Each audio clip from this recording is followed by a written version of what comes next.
নাবিলা মাত্র ৪ বছরের এক নিষ্পাপ ফুটফুটে শিশু। পরিবারের সবাই তাকে আদর করে ডাকত পরি নামে। হেসে খেলে বেড়ানো এক ছোট্ট প্রাণ। কিন্তু সে পরি আর নেই। এক নির্মম অমানবিক ঘটনায় চিরতরে হারিয়ে গেছে সে। ফিরে এসেছে, তবে নিথর দেহ হয়ে, একটি প্লাস্টিকের বস্তায় হয়ে, যেখানে জীবনের তো কোনো চিহ্ন নেই, শুধু নীরবতা, কান্না আর শূন্যতা। এই হৃদয় বিদারক ঘটনাটি ঘটেছে গাজীপুর মহানগরের ধীরাশ্রম এলাকায়। তারিখ ছিল ৯ জুলাই ২০২৫। সেদিন বিকেলে পাশের বাড়িতে যাওয়ার কথা বলে ঘর থেকে বের হয়েছিল নাবিলা।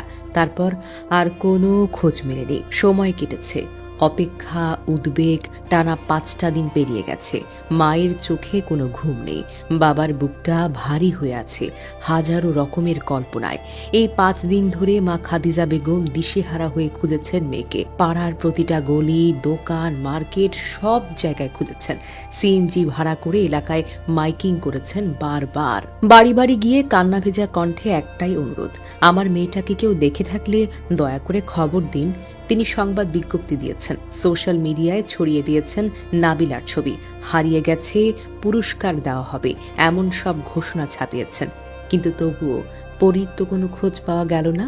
অবশেষে ১৪ জুলাই বিকাল বাড়ি থেকে ৩০০ গজ দক্ষিণে একটা বস্তা পড়ে থাকতে দেখেন চাচা কুদ্দুস মিয়া। কৌতূহলে খুলতেই স্তব্ধতা নেমে আসে। বস্তার ভেতর পড়ে আছে ছোট্ট নাবিলা। নিথর দেহে হাত আর মুখটা মৃত্যু ছুঁয়েছে তাকে। মেয়ের নিথর দেহ দেখে চিৎকার করে ওঠেন মা খাদিজা বেগম, এই তো আমার পরী। সে সবার কাছে হাসত। সে কারো কি ক্ষতি করেছিল? একটি ৪ বছরের শিশুর যদি শত্রু থাকে, আমরা মানুষ হব কিভাবে? এটা শুধু একটি হত্যাকাণ্ড নয়, এটা আমাদের নৈতিক ব্যর্থতা, আমাদের সামাজিক বিপর্যয়। মা খাদিজা পরীর বুকে ধরে কান্নায় ভেঙে পড়েন। চিৎকার করে বলতে থাকেন, আমার পরী তো কখনো কারো ক্ষতি করেনি, ও তো বাচ্চা, ওর শত্রু হলো কিভাবে? আমার মেয়েটাকে এত নির্দয়ভাবে কে? তিনি আরো বলেন, মাইকিং করলাম, পোস্টার দিলাম, দোয়া করলাম, কিন্তু আজ পেরাম মরদেহ। ওর মুখের দিকে তাকানো যায় না। একটা শিশু যার শত্রু থাকার কথা নয়, তাকে কেন এমন নির্মমভাবে হত্যা করা হলো? কে এমন শান্ত হতে পারে?